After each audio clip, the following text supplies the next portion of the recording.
Hello everyone and welcome to this video on limits and continuity. My name is Darren from, yes, you know, Maths Guru, that completely impossible to spell title I came up with in 2013. Hopefully you're going to find this video useful on limits and continuity, part of the Mathematical Methods Units 1 and 2 course here in Australia. But it doesn't matter because maths is a constant. Did you see what I did there? I know it was cheesy.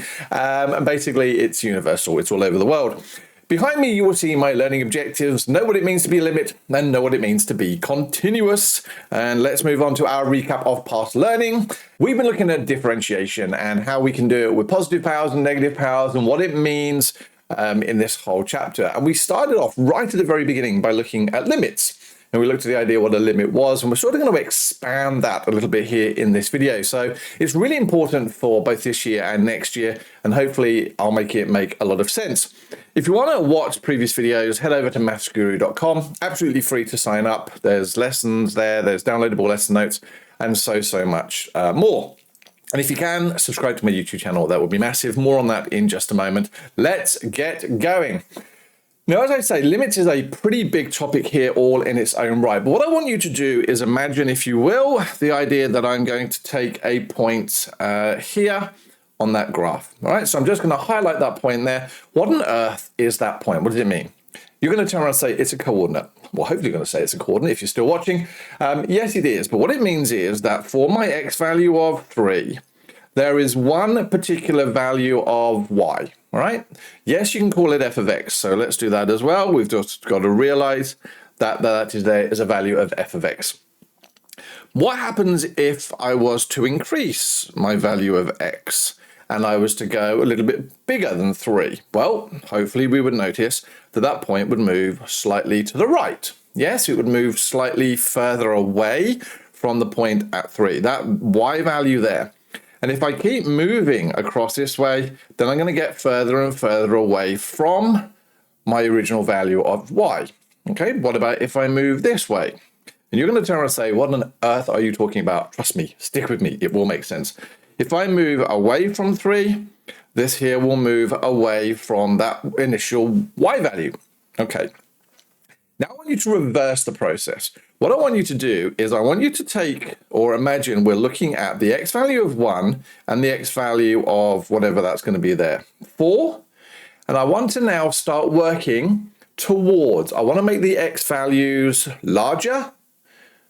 Well, that should, I'm going to reverse it for the camera, smaller from the right and larger from the left. What would we notice would happen? Well, if I'm making this x value smaller, I'm hoping I'm going to get closer and closer to that individual point there. Likewise, if I make the x values larger, I'm going to get closer and closer. And so ultimately they should meet in the middle. And when they meet in the middle, they should, we are hoping, meet at that one point there. Does that happen every single time? For every single curve we have, is it always going to meet to that point? Well, that's what we're going to look at now. All right, so limit notation we've met before. When we have this particular situation here, where we have lim and this x tends to a, all right? So again, let's look at that. That's x tends to a. That's my language.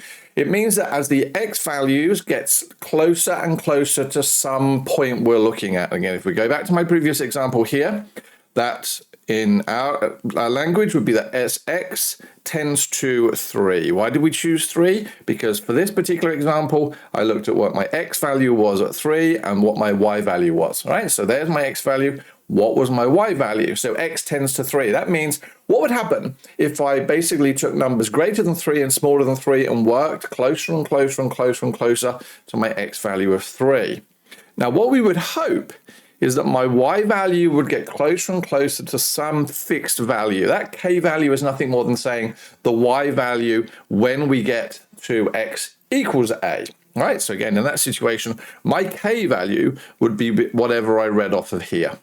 We've met it, as I said before, when we had gradient, when we were looking initially at first principles. Yes, if we go back to our notation here, what do we have? We had the limit as h tended to 0. Why was h tending to 0? Because h was my horizontal distance. We were making that closer and closer and closer to 0, so that, if you remember, we had that, and my secants We're getting closer and closer and closer to this point here, and ultimately that secant turned out to be the gradient at that point, right? It was like a gradient. Yes, and again, we wanted to work out that f dash of x was equal to the gradient. We were getting closer and closer to the gradient. So we have met it.